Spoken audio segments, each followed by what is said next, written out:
And I consider Japan to be a top 10 national team in the world. Some of you guys will get mad at me for saying that, but whatever, that's my opinion. They're a highly disciplined, well-functioning, attacking side that monopolizes possession. They have great midfielders who just win the ball back and don't lose it, and they will immediately feed it to their wing talent, who is some of the best in the world and have great take-on ability. Their one weakness, if I had to highlight it, is that their center backs are not great in one-on-one defending positions, and they're not the quickest either. And because of how Japan basically play the entire game in the opposition's half, there is space over top for a long ball and to kind of put Japan on the ropes. Number 2, win the battles out wide. I think Moriyasu is going to rotate the wingers in this game, meaning I don't think Kaoru Mitoma is going to start. I don't know if Kubo's going to start, but Kubo tends to stick around in the Japanese 11, meaning it's probably going to be Keito Nakamura versus Serginho Dest,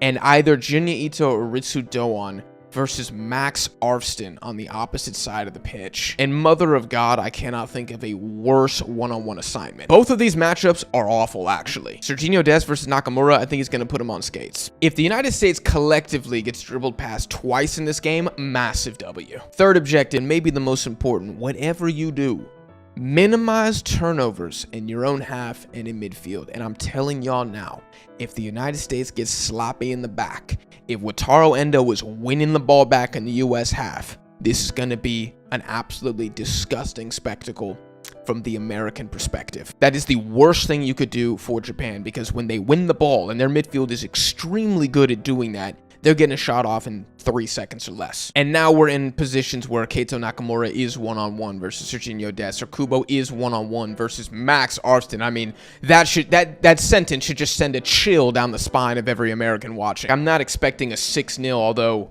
wow, that would be glorious. I would be cheesing so hard on the live stream if this is a 6-0, but what I actually think is going to happen is probably a 3-0 for Japan, maybe a 3-1. A United States victory here would be very embarrassing for Japan, and it would prove to me again that Moriyasu is kind of a fraud. Again, if you don't keep up with Asian football and Japanese football specifically, you're not aware of Hajime Moriyasu and his, what would I say, controversial standing amongst the Japanese football community. I think that's the most diplomatic way I can say that. Also, for Hung Mumbo, I didn't even talk about this earlier, but every Korean pretty much wants him gone. I think Korean fans are a little too harsh towards Hung Mumbo because he doesn't have the tools in the tool set that Hajime Moriyasu does, but they still strongly dislike him. So, you know.